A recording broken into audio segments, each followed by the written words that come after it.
మీరు అన్నదమ్ములు ఐదుగురు ఉన్నారు. మీ వాళ్ళు ఏం రాయరే? వాళ్ళందరూ పైన ఉన్నారు. అన్నా నువ్వు పోయే సమయం అయింది.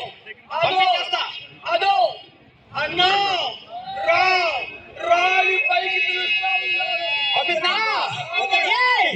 నాడు పడకున ద్రోహించిన నాడు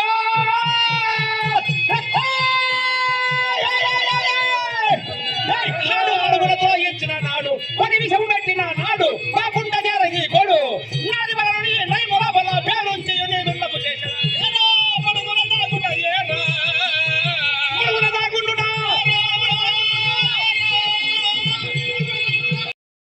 అధర్మ యుద్ధం చేసినది మీరు. ఏమి చేశాం మేము? భీష్మ రాజేంద్రుని చంపినది ధర్మయుద్ధమా? అతనికి 800 ఆయుష్ ప్రమాణము తీరి వచ్చినది. అందుకనే 8 రోజులు యుద్ధము, 8 సంవత్సరములు ఆయుష్ ప్రమాణము అతనికి ఉన్నది కాబట్టి బ్రహ్మదేవుడు అతనికి విధించినాడు. అందుచేతనే సంహరించినాము భీష్మ రాజేంద్రుని. అందు దోషమేమి? నిశరాత్రి వేళ తాతగారి శిబిరము చేరి అతని మరణోపాయమును కనుకొని శిఖండిని రథముపై నిడుకొని వెళ్ళి మన తాతగారిని పొట్టలు పెట్టుకుంటే మీరు 10 రోజులు ఒక్కడే యుద్ధం చేస్తుంటే ఇంకా 8 రోజులు మేము ఎంతమంది యుద్ధం చేయవలన? ధర్మాధర్ములు అన్ని తెలిసినే భీష్మ రాజేంద్రుని వధించినాం. తాతగారు శరతల్పగతుడై పోయాడే. అవును, సరే అది అట్లుండేమో. గురువు గారిని చంపినది ధర్మయుద్ధమా? అశ్వత్థామ అనే యొక్క ఏనుగు భారతంలో పడి ఉన్నది. అందులో కూడా అశ్వత్థామ హత అన్నాము. ఆ యమధర్మరావు చెంతకు వెళ్ళాడు ద్రోణాచారి. అందుకేమి తప్పు? అతని అంశమున అతని కొరకే జన్మించినాడు దుష్టత్యుడు.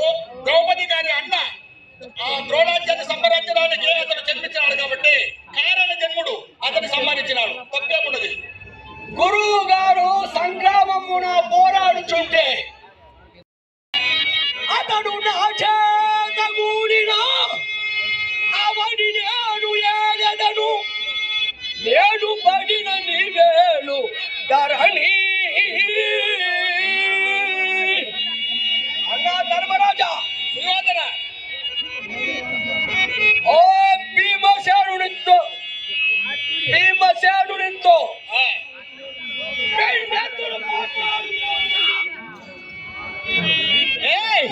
ఓరి దుర్యోధన ఓడకు మింకా పెన్నెత్తులు పోట్లాడు విధమున యుద్ధము చేయుచున్నాను. ఒకవేళ నేను జయించానా, భీముడు సచ్చాడా, ఏ నవకంఠ మహీతలమును నేనే సుస్థిరముగా ఏరుతా. కళ్ళమాట.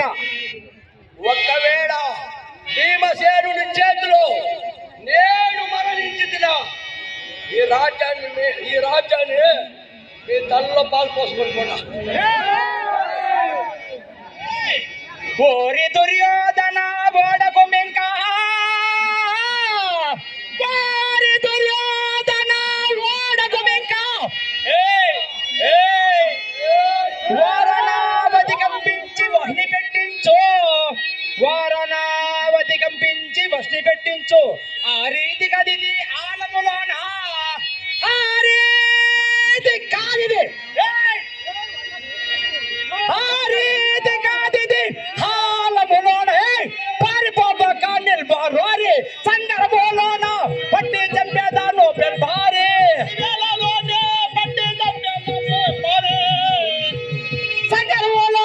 పట్టి చెంపలను పెంపారే.